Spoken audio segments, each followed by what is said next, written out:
로마서 11장 33절부터 우리 36절까지의 말씀입니다. 우리 교독하도록 하겠습니다.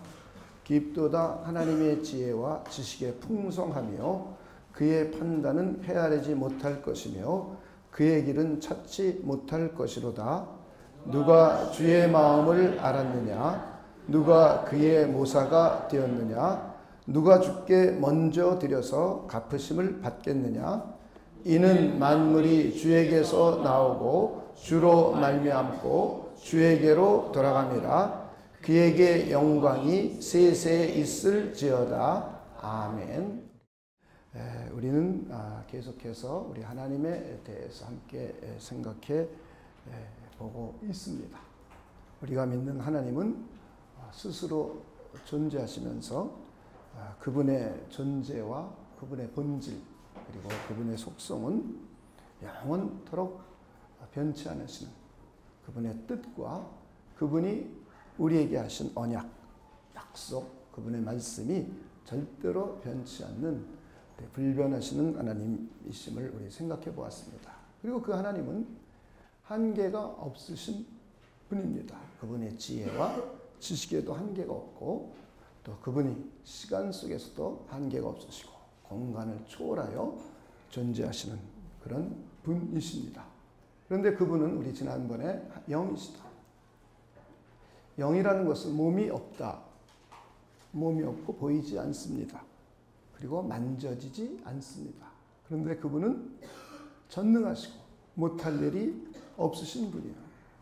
근데 영이신 그 하나님에게는 인격이 있습니다. 그것이 인격을 가진 우리와 몸을 가지고 있고 인격을 가진 우리와 관계를 구체적으로 맺을 수 있는 귀한 것입니다. 그래서 우리는 하나님이 인격을 가지셨다는 것은 우리에게 대단히 중요한 것입니다. 만약에 하나님이 인격이 아니고 어떤 힘이었다면 그는 도덕성이 없습니다. 지성도 없습니다. 마음도 없습니다. 생각도 없습니다. 도덕성이 없기 때문에 우리를 어떻게 대해야 될지, 우리에게 폭군으로 다가올지, 이랬다 저랬다 할지 우리는 알 수 없습니다. 그런데 그분은 완전하신 인격을 가지신 분입니다. 지성이 있으시고 감성이 있으시고 마음이 있으시고 생각이 있으시고 완전한 도덕성을 갖고 계십니다. 영이시며 인격을 가지신 그 하나님을 제일 먼저 인격을 생각해 볼 것이 지성입니다. 지성. 하나님의 지성에 대해서 오늘 우리 생각해 보려고 합니다. 오늘은 지성 가운데 지식, 하나님의 지식과 하나님의 지혜로 나누어서 한번 우리 생각해 보도록 하겠습니다. 우리 인간도 하나님의 형상대로 지음받았기 때문에 우리는 영적인 존재이면서 또 육신을 갖고 있지만 우리 인격적인 존재입니다. 그 가운데 우리에게 가장 큰 특징은 지성입니다. 이것이 인간이 갖고 있는 가장 큰 특징입니다. 물론 도덕성도 우리 인간이 갖고 있는 아주 큰 특징 중에 하나입니다. 만약에 우리가 도덕성이 없었다면 이 세상은 아주 갈등만 더 일어날 겁니다. 그런데 우리 안에는 도덕성이 있어서 선한 길, 좋은 길, 의로운 길을 따라가려고 하는 성향이 우리 안에 있습니다. 이것이 인간이 갖고 있는 특징입니다. 그러나 짐승들은 아무리 영리한 개라도 도덕성이 없어요. 그래서 도덕성이 없어가지고는 그들은 싸우고 물어뜯고 본능적으로 행합니다. 파충류 같은 경우는 공격성이 아주 대단하죠. 포유류 동물들도 자기가 해받을 것 같으면 공격하고 싸웁니다. 그러나 우리 인간은 도덕성이 있고 지성이 있기 때문에 이성이 있기 때문에 참을 줄도 알고 선한 일을 하려고 합니다. 이것이 인간만이 갖고 있는 독특한 특징입니다. 이것은 하나님의 형상대로 지음받은 것 중에 하나님의 지성적인 형상을 닮았기 때문입니다. 그래서 우리는 이 지성을 가지고 생각하고 언어를 사용하면서 지식을 습득합니다. 지식을 습득해 가면서 합니다. 그리고 더 나아가서 우리가 도구를 만들어서 우리 습득한 지식을 가지고 우리 세상에 적용하면서 지혜를 활용해서 도구를 만들었습니다. 사회를 만들고 가정을 만들면서 생육하고 번성하고 충만하고 그러면서 정복하고 이 세상을 다스려 갑니다. 하나님의 형상대로 지음받은 인간이 가지고 있는 독특한 특징입니다. 우리처럼 우리가 가진 지성을 그리고 우리가 가진 지식과 지혜를 하나님도 우리가 똑같이 지성을 갖고 계시고 그 지식과 지혜를 가지고 계십니다. 그런데 우리의 지식은 한계가 있습니다.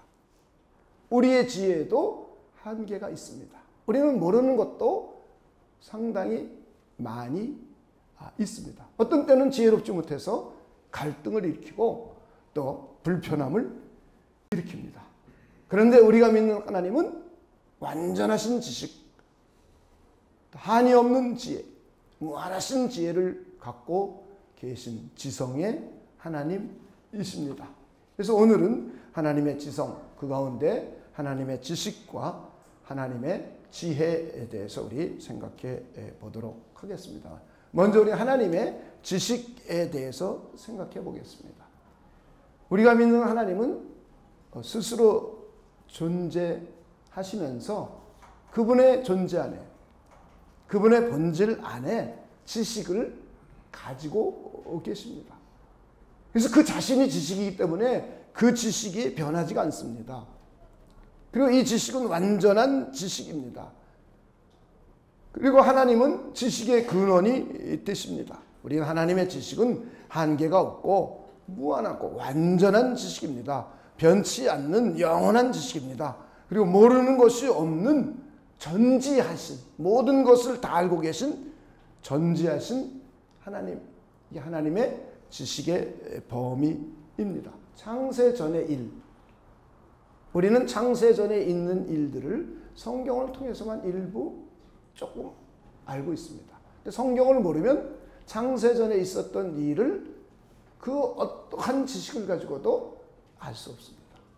그런데 우리가 믿는 하나님은 스스로 존재하셨기 때문에 우주 만물을 만들기 이전의 모든 일들도 알고 계십니다. 그리고는 우주 만물을 창조하시고 그리고 인류의 역사 속에서 과거의 일, 현재 우리가 살고 있는 또 미래의 일까지도 다 알고 계시고 더 나아가서 이 세상이 끝을 맺고 영원 후의 일까지도 하나님은 다 알고 계십니다. 뿐만 아니라 보이는 세계, 우리가 지금 보이는 이 세계와 보이지 않는 영적인 세계까지도 하나님은 다 알고 계십니다. 우리는 보이는 세계 가운데 우리가 관찰한 것들, 물질 세계 가운데 우리 눈으로 보고 또 우리가 기구를 만들어서 거대한 것을 보기도 하고 미세한 것을 보기도 하고 그러면서 그 본 것들의 이치를 관찰하면서 탐구하고 연구해서 우리는 하나씩 밝혀가고 알아갑니다. 우리 과학을 통해서 우리 사람들이 밝혀낸 것 이상은 우리는 모릅니다. 그런데 하나님은 모든 것을 다 알고 계신 분이에요. 더 나아가서 우리는 영의 세계를 성경에 기록된 것 외에는 잘 모릅니다. 전사들의 세계, 마귀의 세계, 귀신들의 세계, 우리 성경에 기록된 만큼 우리는 알 수 있어요. 그러나 하나님은 영의 세계, 우리 눈에 보이지 않는 모든 영적인 세계도 다 알고 계십니다. 여러분 그렇게 믿으십니까? 그래서 성경은 일반적으로 하나님을 지식의 하나님, 지식이 광대하신 하나님, 완전한 지식의 지식으로 경이로우신 하나님, 오늘 우리가 읽은 본문처럼 깊고 풍성한 지혜와 지식의 하나님이라고 하나님을 소개해 주고 있습니다. 그러면서 성경 속에서 하나님은 그가 별들의 숫자까지 다 세시고 그것들의 이름을 이름대로 다 부르시고 있다고 말씀해 주고 있습니다. 더 나아가서 우리 인간들의 머리카락의 숫자까지도 다 세어 알고 계신다고 말씀합니다. 우리 각 개개인의 머리수, 제 머리는 좀 숫자가 적죠. 근데 여기 계신 분 중에 아주 숫자가 많으신 분, 장민호 집사 숫자가 참 많아요. 부러워요, 제가. 좀 이렇게 나눠 가집시다. 김광수 목사님은 나보다 더 없는 것 같기도 하고. 그래도 뭐 아주 없는 사람은 우리 교회에 없어요. 우리 각자 머리카락 개수까지도 하나님이 아세요. 더 나가서 우주에 우리 현재까지 사람들이 발견한 우주,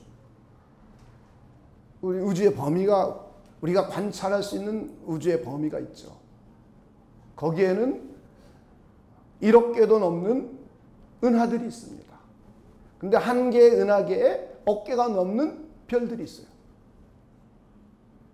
그리고 어떤 사람은 우주가 다중우주라고 말하는 사람들도 있어요.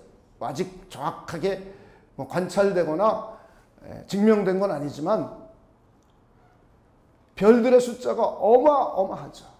근데 하나님은 이 별들의 숫자 하나하나까지도 다 알고 계시고, 더 나아가서 별들의 이름까지도 다 부르고 계시고 있다고 성경은 우리에게 소개해주고 있습니다. 이것은 우리에게 무엇을 말하느냐? 하나님의 지식의 광범위함을 말씀해 주고 있습니다.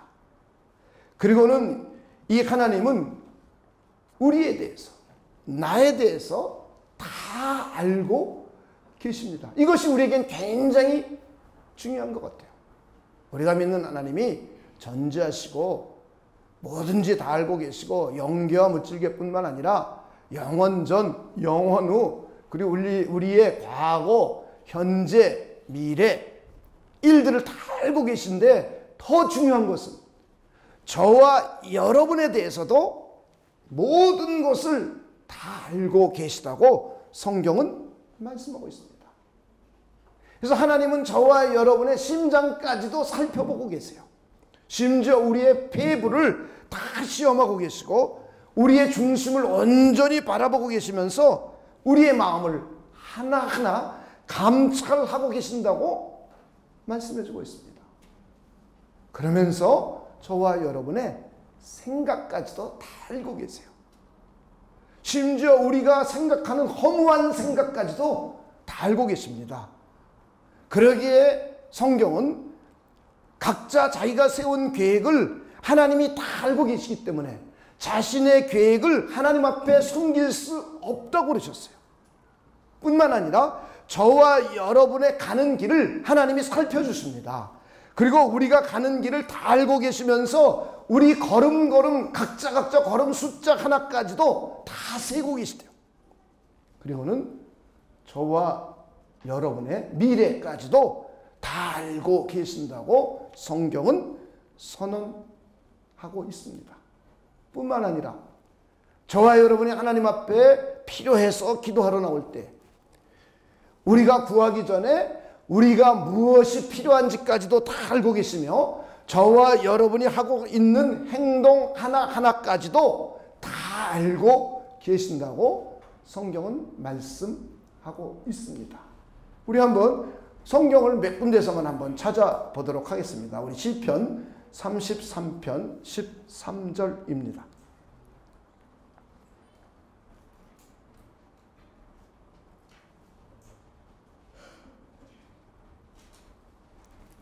여호와께서 하늘에서 굽어보사.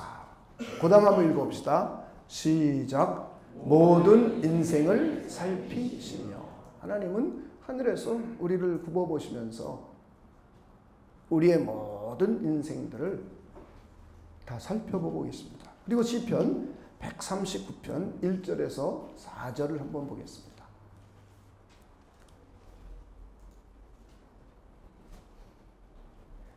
여호와여 주께서 나를 살펴보셨으므로 한번 읽어봅니다. 시작. 나를 아시나이다.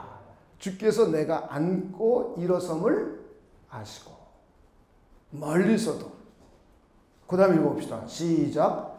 나의 생각을 밝히 아시오며 나의 모든 길과 내가 눕는 것을 살펴보셨으므로 그 다음 읽어봅시다. 시작. 나의 모든 행위를 익히 아시오니 여호와여 내 혀의 말을 알지 못하시는 것이 하나도 없으시니이다.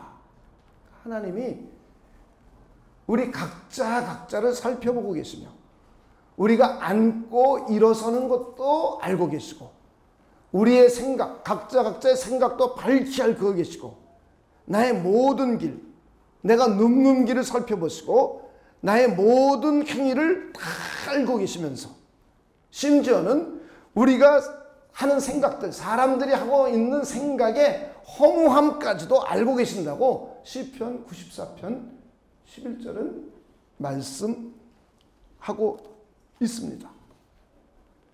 그리고 오늘 우리가 찬송에 불렀던 것처럼 욥기 23장 10절을 한번 보도록 하겠습니다. 함께 읽어 봅시다. 시작. 그러나 내가 가는 길을 그가 아시나니 그가 나를 단련하신 후에는 내가 순금같이 되어 나오리이다. 이 욥의 고백입니다. 욥기 31장 4절도 한번 보도록 하죠.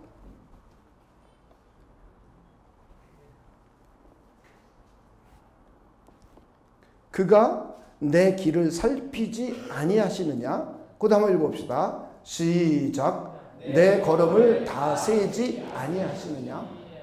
그러니까 저와 여러분이 걸어가는 길 하나하나 하나님이 다 알고 계신다는 거예요. 그래서 살펴주신대요. 그리고 지금 저와 여러분이 어떤 길에 있는지 모르죠. 어떤 사람은 가시밭길일 수도 있고 어떤 사람은 고통스러운 길일 수도 있고 어떤 사람들은 타인들이 보기에 돌아가고 뺑글뺑글 돌아가는 길로 보일 수도 있어요. 어떤 사람은 망하는 길처럼 보일 수도 있습니다.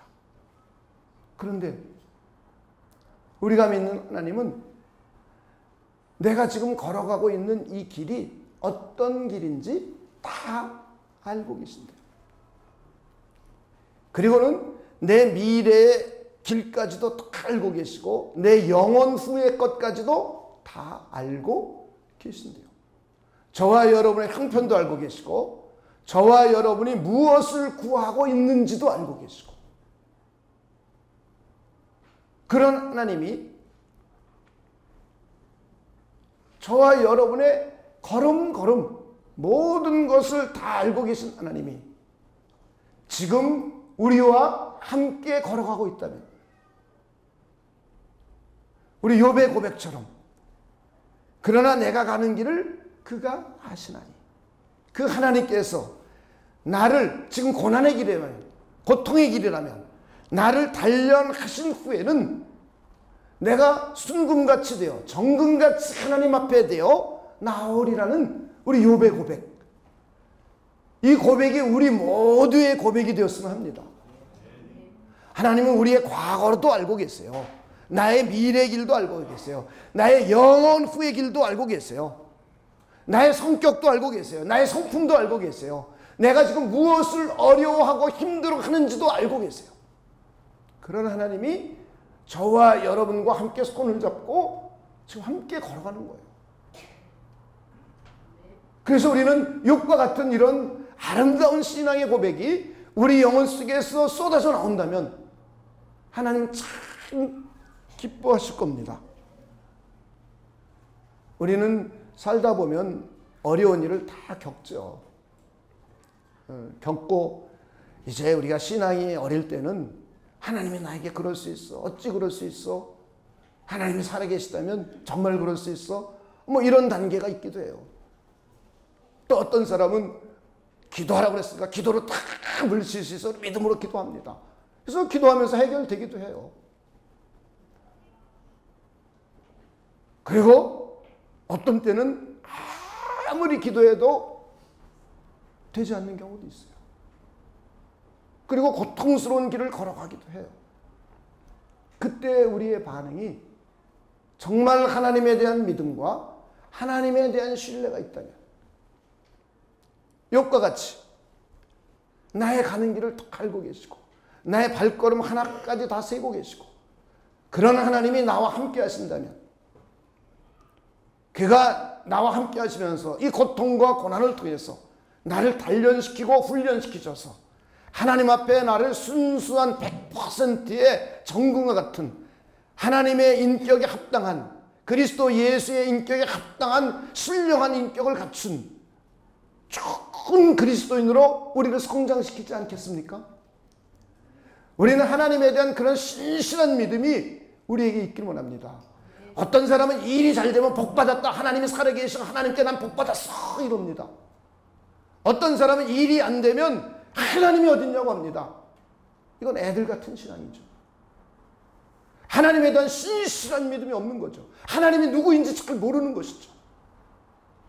우리는 여러분들은 정말 하나님에 대한 이해, 하나님에 대한 믿음, 무엇이든지 다 알고 계시면서 못할 일이 없으신 그분이 나의 아버지가 되시고 나와 함께 하시고 그 누구도 하나님과 나 사이에 사랑의 관계를 끊을 수 없다고 성경은 선언하고 있어요. 그리고 내 안에 직접 성령으로 들어와 계시고 나와 함께하고 계세요. 그럼에도 불구하고 지금 이 길을 걸어가게 하신다면 하나님이 나와 함께 하시는 이 길이 가장 최선의 길이요 최고의 길이요 제일 좋은 길이 아니겠습니까? 우리는 그런 하나님 앞에 신실한 하나님과의 나의 그런 신실한 믿음의 관계가 이루어지기를 소망합니다. 이게 진짜 신앙 아니겠어요? 조금 힘들면 하나님 어딨냐 그러고 하나님 앞에 땡깡이나 피우고 그게 무슨 좋은 신앙이겠어요? 우리 박종신 장로님 그분 저에게 개인적으로는 아버님이 되시죠. 근데 저도 저희 아버님이 신앙이 얼마나 하나님 앞에 돈독하고 하나님과의 관계가 어떤지는 장로님이니까 어느 정도 있으시겠다 그러지만 구체적으로 모르는 부분도 있죠. 근데 저희 아버님께서 1차 위암에 걸리셨을 때 우리 기도하고 또 치료 받으셨죠. 그죠? 하나님께서 치료해 주셔서 7년 또 건강하게 사셨습니다. 그러면서 본인 인생은 참 덤으로 사는 인생이다. 그러면서 이제 신앙생활 참 열심히 하셨죠. 그러다가 췌장에 암이 발견됐어요.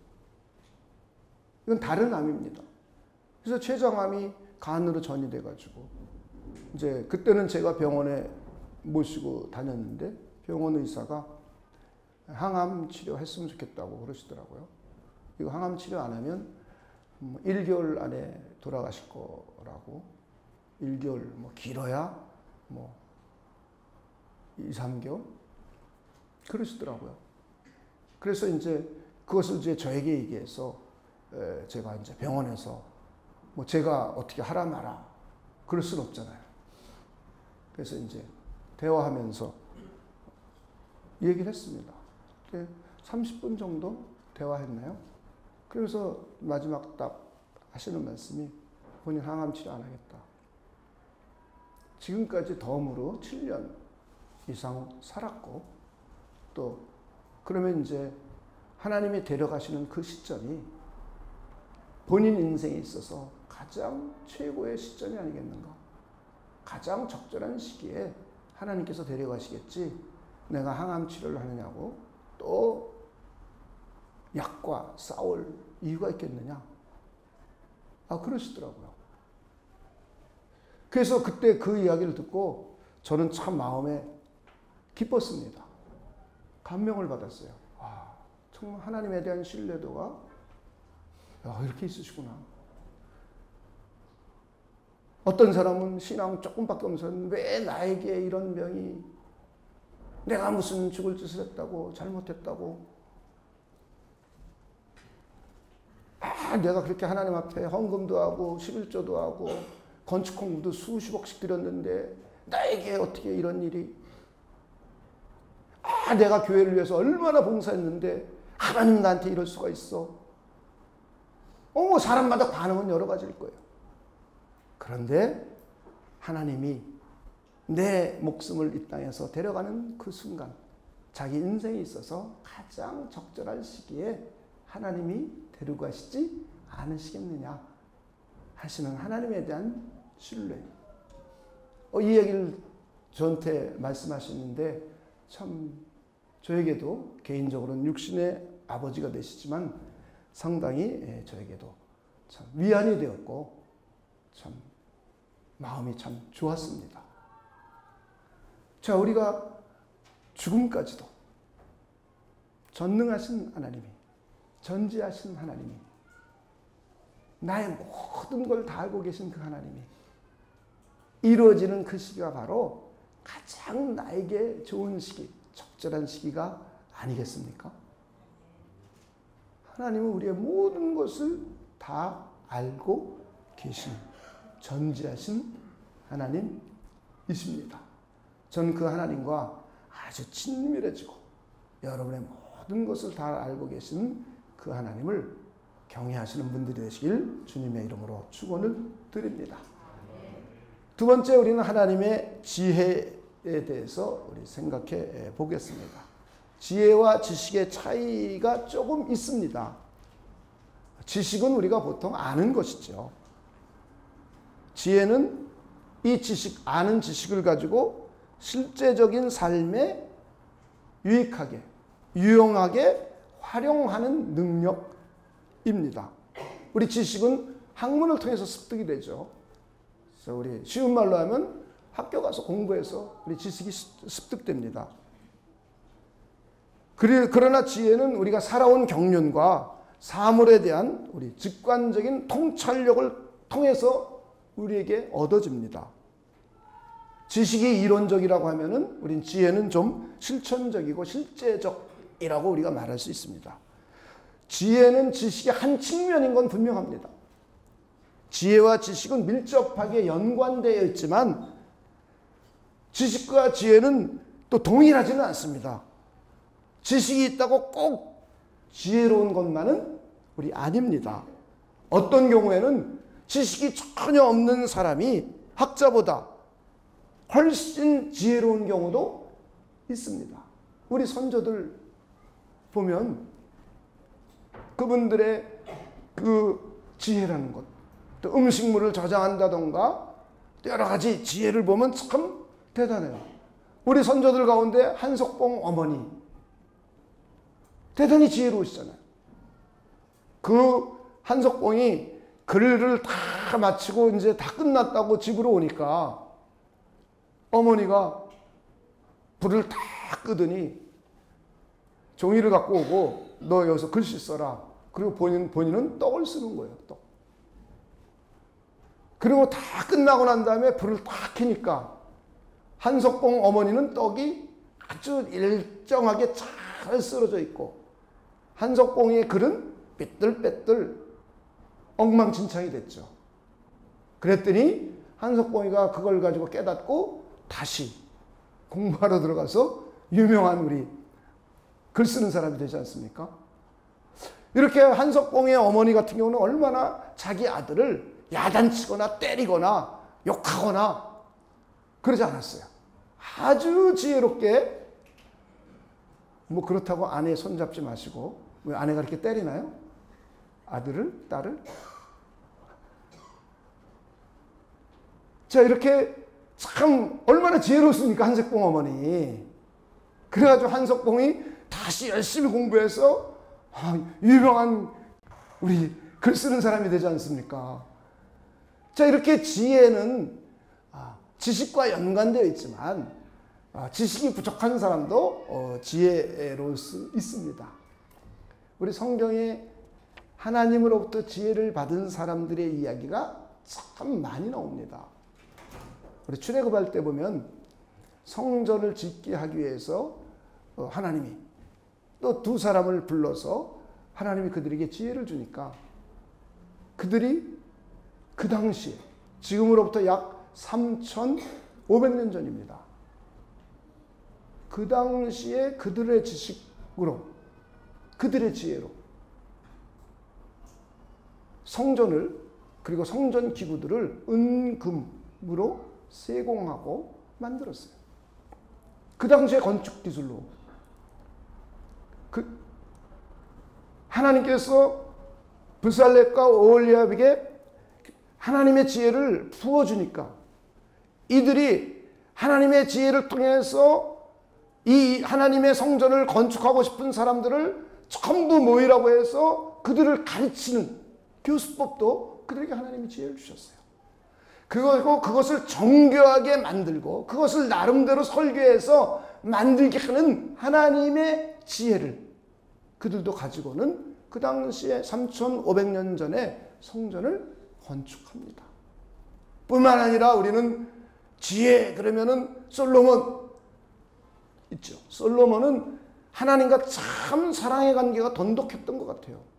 그렇죠? 하나님이 하나님 앞에 나와서 마음을 다하고 힘을 다하고 뜻을 다해 하나님을 사랑함으로 일천번제를 드렸어요. 일천번제를 드렸다는 것은 하나님을 신실하게 경외하고 존중했다는 거죠. 그랬더니 하나님이 그날 밤 나타나셨습니다. 그래서 하나님이 말씀하시는 거예요. 솔로몬, 내가 너에게 무엇을 하여 주기를 원하느냐? 근데 솔로몬의 대답입니다. 하나님, 내가 내 백성들의 수요가 많아가지고 이들을 하나님의 의로운 길, 하나님의 선한 길로 잘 재판하고 판결을 곧게 하고 인도하기 위해서는 하나님 지혜가 필요합니다. 이랬더니 하나님이 그의 기도를 들으시고는 참 너는 참 신기하다. 모든 사람이 하나님께 기도하는 거 보면 잘 살게 해주십시오. 건강하게 해주십시오. 오래 살게 해주십시오. 자녀 잘 되게 해주십시오. 이것을 주로 기도하는데 너는 내 백성을 선한 길로 이끌어가기 위하여 지혜를 구하니 참 내 마음에 꼭 맞는 기도다. 그러고는 그때 말씀합니다. 내가 너에게 주지 아니한 부와 귀와 영화도 너에게 주겠다. 그러면서 솔로몬이 하나님의 지혜를 받아가지고 지혜로운 판결을 하는 것을 온 세상 사람들이 들었어요. 주변 국가 사람들이 들었어요. 그랬더니 솔로몬의 지혜의 소리를 들으려고 주변 국가에서 사람들이 옵니다. 근데 사람들이 오는데 그냥 오는 것이 아니라 자신이 가지고 있었던 특산품, 귀중품, 은금 폐물을 가지고 와서 솔로몬이 당대에 가장 풍요롭고 부유로운 삶을 누립니다. 그러면서 솔로몬은 지혜서들을 기록해요. 전도서를 기록하고 잠언서를 기록하면서 지혜에 대한 찬양을 잠언을 통해서 굉장히 많이 하고 있는 것을 볼 수 있습니다. 우리 한번 그 지혜를 찬양하고 있는 모습을 우리 잠언 3장 13절에서 우리 18절까지 해서 우리 한번 보도록 하겠습니다.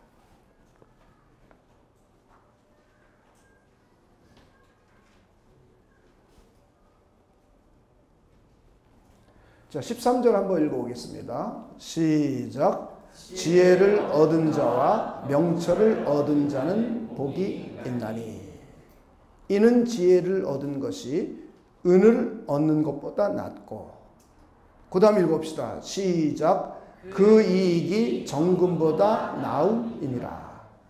지혜는 진주보다 귀하니 내가 사모하는 모든 것으로도 이에 비교할 수 없도다. 그러니까 솔로몬은 자기가 어떻게 부와 귀와 영화를 누리게 됐는지 자기 스스로 잘 알죠. 하나님이 자기 자신에게 지혜를 주셔서 하나님의 지혜를 갖고 난 이후에 그가 하나님의 이 땅의 복을 풍성하게 누린 것을 본인은 알고 있습니다.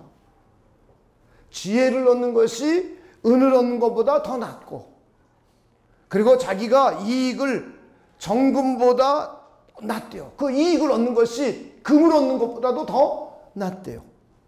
그리고 지혜는 진주보다 귀하대요. 그 당시에 진주가 상당히 지금도 귀하겠지만 귀한 것이죠.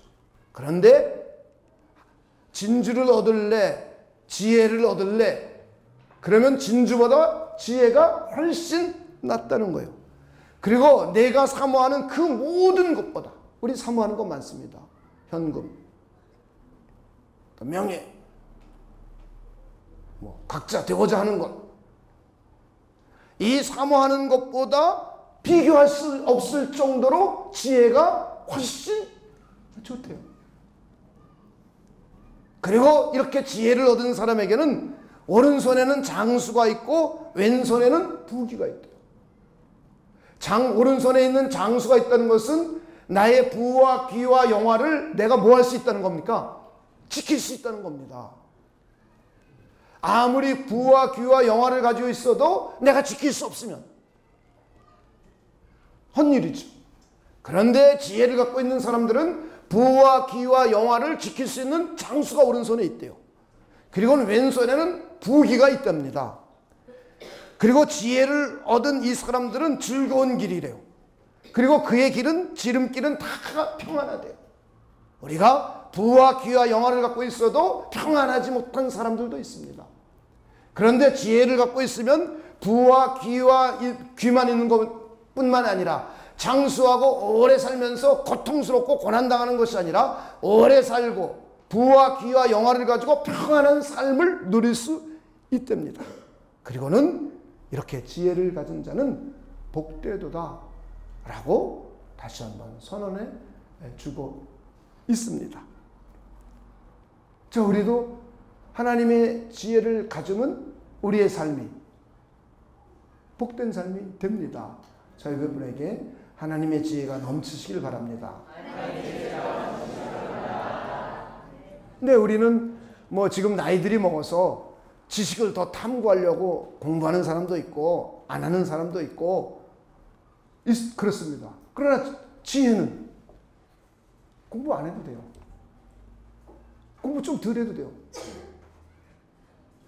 이 지혜를 하나님으로부터 간구해서 여러분이 이 지혜를 가지고 평안한 길, 복된 길, 선한 길, 장수의 길, 부귀의 길, 이런 길을 우리가 걸어간다면 우리도 지혜에 대한 찬양을 솔로몬처럼 이렇게 할 것 같아요.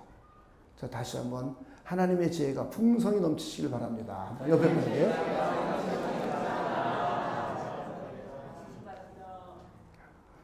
네, 하나님은 자신의 완전하신 지식, 전지하신 지식을 가지고 창세전에 뜻을 세우고 계획을 세우셨습니다. 그리고 하나님은 이제 이 지식을 가지고 지혜롭게 이 우주 만물을 만드셨어요. 하나님의 우주 만물을 만든 것도 하나님의 지혜를 가지고 만드셨어요. 하나님이 지금도 우주 만물을 통치하고 다스리고 보존하시는 것도, 지금 운행하고 계신 것도 하나님의 지혜를 통하여 운행하고 계세요. 이렇게 하나님은 자신의 지혜를 가지고 우주 만물을 창조하셨다고 선언하고 있습니다. 뿐만 아니라 하나님은 자신의 지혜를 가지고 사람들을 있을 자리에 있게 하시고 있는 곳에 있게 하시고 이것들이 운행하고 그리고 보존하고 유지하고 통치하게 하십니다. 그러면서 하나님의 지혜를 가지고 끊임없이 온 우주 만물을 통치하고 계십니다. 그리고 하나님은 이 하나님의 지혜를 가지고 타락한 우리 인간을 구원해내셨어요. 하나님의 지성 가운데 이 지혜가 하나님의 지혜를 통해서 저와 여러분을 구원해내신 겁니다. 그래서 오늘 로마서 11장 33절은 그 깊고 풍성하신 하나님의 지혜와 지식을 찬양하고 경배하는 거예요. 그 하나님께 만물이 주에게서 나오고 주에게로 돌아가는, 그리고 모든 지혜의 근원이시여 그 누구도 가리킬 수 없는 지식의 근원이시여 지혜의 근원이신 하나님을 찬송하고 영광 돌리고 있는 우리 오늘의 본문의 모습을 생각해 볼 수가 있습니다. 하나님은 지혜자요, 하나님은 전지하신 분입니다. 하나님은 이 지혜를 가지고 우주 만물을 창조하셨고 하나님은 이 지혜를 가지고 우주 만물을 보존하고 통치하고 다스리고 계십니다. 그래서 이 수많은 별들이 생성되고 자라다가 없어지기도 하고 이 태양계가 있고 우리 지구가 보존되기도 하고 우리 과거에 유성이 오면 지구가 멸망하지 않을까 고민하고 걱정합니다. 그런데 하나님께서는 당신의 지혜로 이 우주가 우리 이 지구가 멸망하지 않도록 붙들고 계시고 지키시고 계십니다. 할렐루야.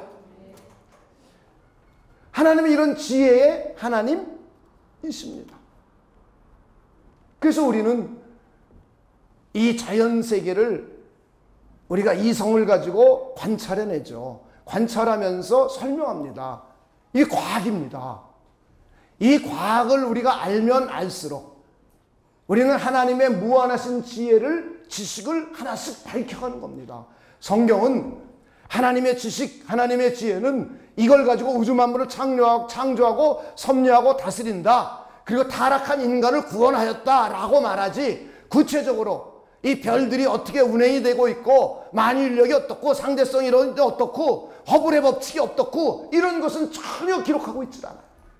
단지 하나님은 근본적으로 자신의 지식을 가지고 완전하신 지식을 가지고 자신이 계획을 하고 뜻을 세우시고 그리고 이 지혜를 가지고 우주 만물을 창조하시고 운행하고 계시고 타락한 인간을 하나님의 지혜를 통해서 구원해내신다라고는 말하고 있지만 구체적으로 이 우주 만물이 만유인력의 법칙이 뭐고 중력의 법칙이 뭐고 허블의 법칙이 뭐고 아인슈타인의 상대성 이론이 뭐고 이런 거는 성경은 기록하고 있잖아요. 그런데 하나님의 지성을 부여받은 사람들이 생각하고 탐구하고 연구하면서 하나씩 하나님의 지혜와 지식을 우리가 밝혀가는 겁니다. 그래서 우리는 과학을 통해서도 하나님의 전지하신 능력을 자꾸 알아가는 겁니다. 하나님의 무한하신 지혜를 자꾸 우리는 배워가는 겁니다. 할렐루야. 그래서 우리는 과학을 통해서도 전지하시고 전능하시고 무한하신 지혜의 하나님, 지식의 하나님을 찬양할 수 있어야 됩니다. 이게 그리스도인이에요. 자, 이렇게 성경은 하나님이 지혜를 가지고 창조하시고 또 섭리하고 계시고 우리를 구원했다고 말씀하고 있는 구절들을 우리가 한번 몇 군데에서 찾아보도록 하겠습니다. 시편 우리 104편입니다.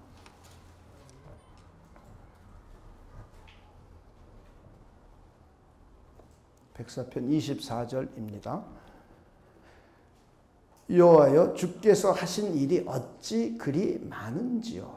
그 다음 읽어봅시다. 시작. 주께서 지혜로 그들을 다 지으셨으니 주께서 지으신 것들이 땅에 가득하니 거기에는 크고 넓은 바다가 있고 그 속에는 생물 곧 크고 작은 동물들이 무수하니이다.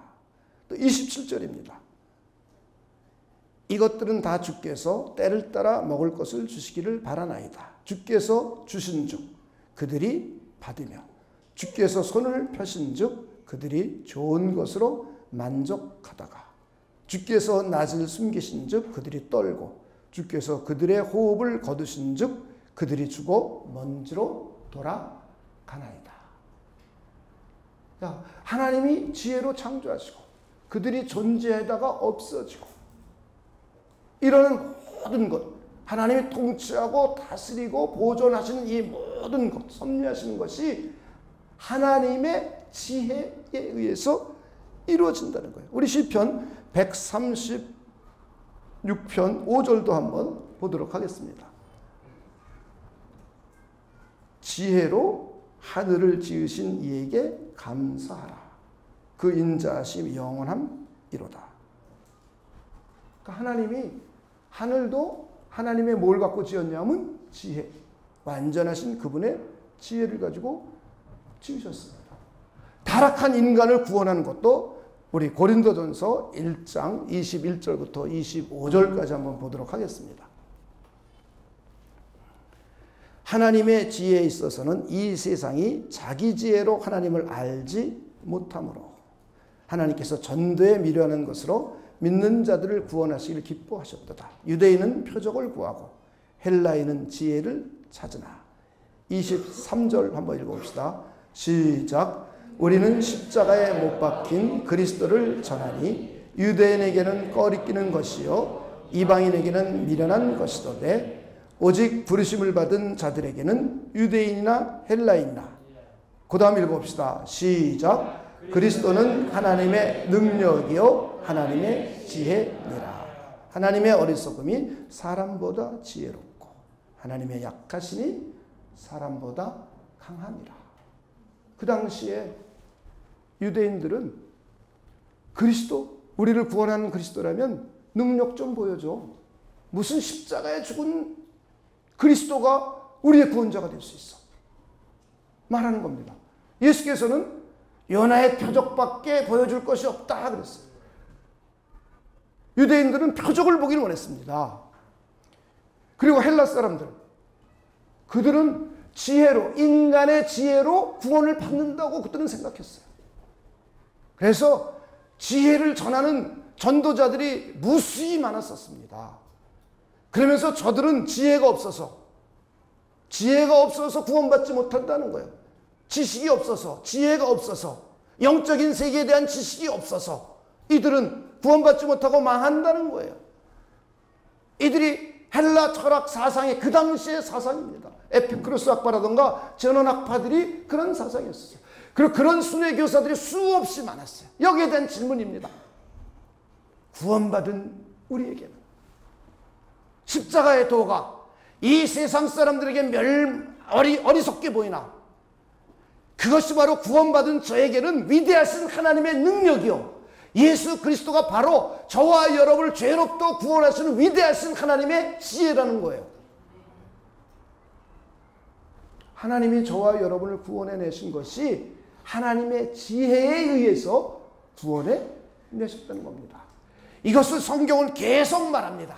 영원전부터 감춰져 있던 비밀이 있었는데 이 비밀이 이제 교회에게 계시되고 교회에게 알려졌다. 그래서 하늘에 있는 천사들도 바로 교회를 보고 하나님의 영원전에 감춰졌던 뜻의 비밀의 지혜를 잡고 알 수 있다라고 성경은 선언하고 있어요. 이렇게 하나님이 저와 여러분을 구원하는 것, 이 모든 것이 하나님의 지혜입니다. 그리고 하나님의 지혜와 지식의 방향은 하나님의 영광을 위한 것이라는 거예요. 오늘 우리가 읽은 본문처럼 깊도다 하나님의 지혜와 지식의 풍성하며 그의 판단은 헤아리지 못할 것이며 그의 길은 찾지 못할 것이르되 누가 주의 마음을 알았느냐? 누가 그의 모사가 되었느냐? 누가 주께 먼저 드려서 갚으심을 받겠느냐? 이는 만물이 주에게서 나오고 주로 말미암고 주에게로 돌아감이라. 그 다음 우리 한번 읽어봅시다. 시작. 그에게 영광이 세세 있을지어다. 아멘. 성령으로 끝을 맺고 있습니다. 완전하신 지성을 가지신 전지하신 지식의 하나님, 완전하신 지혜의 하나님께서 우주 만물을 창조하시고 그리고 통치하시고 섭리하시고 타락한 인간을 구원하시고 그리고 마침내 우리의 구원을 완성시키셔서 새하늘과 새 땅을 주는 이 모든 일 하나하나의 이 지혜의 방향성이 하나님의 영광을 위한 방향성이라는 거예요. 하나님께서 그래서 당신의 지혜로 우리를 각자를 만들었을 때 하나님은 목적과 방향성을 갖고 계신 겁니다. 할렐루야. 태양도 하나님의 지혜를 통해 만든 방향이 있는 거예요. 목적이 있는 거예요. 짐승들도 목적이 있는 겁니다. 저 바깥에 있는 나무들과 물고기들도 하나님께서 만드신 이유가 있어요. 그분의 지혜를 가지고. 그러니 더욱이 저와 여러분을 구원하신 것은 하나님이 저와 여러분을 향한 목적과 계획과 방향이 없으시겠습니까? 우리를 통하여 하나님은 영광 받기를 원하시는 영원토록 함께 하시면서 하나님의 영광에 동참하게 하시고 하나님의 영광을 돌리도록 하시는 우리 하나님의 목적을 잘 이해해 주시기를 주님의 이름으로 축원을 드립니다. 우리 말씀을 끝을 맺도록 하겠습니다. 우리 각자가 우리 개인 하나하나를 자세히 잘 알고 계신 완전하신 전지하신 하나님을 우리 함께 의지하는 우리 모두가 되기를 원합니다. 우주 만물을 그분의 지혜와 지식을 가지고 창조하셨어요. 그리고 보존하고 통치하고 다스리세요. 하나님의 지혜로 우리를 구원하셨어요. 그리고 전지하시고 지혜로우신 하나님은 나의 모든 것을 하나하나 다 알고 계세요. 나의 형편도 알고 계시고 나의 성격도 알고 계시고 나의 능력도 알고 계시고 나의 현재와 미래도 알고 계시고 내가 지금 무엇이 필요한지도 알고 계세요.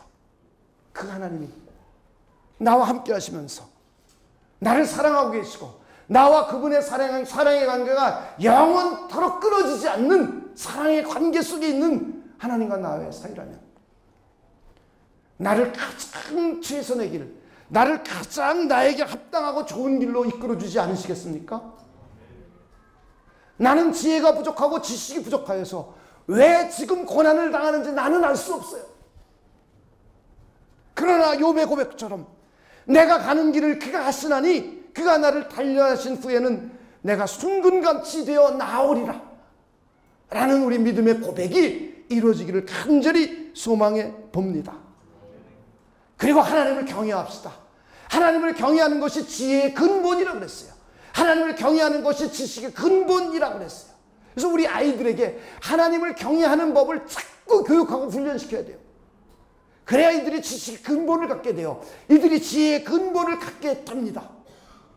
그리고는 후히 주시고 꾸짖지 아니하신 하나님께 우리의 부족한 지혜를 구해서 솔로몬과 같이 성경에 나오는 수많은 지혜를 부여받은 하나님의 사람들과 같이 저와 여러분들도 하나님의 사람입니다. 저와 여러분에게 절대로 하나님이 꾸짖지 아니하시고 후히 주시고 풍성하게 부어주시겠다고 약속하셨습니다.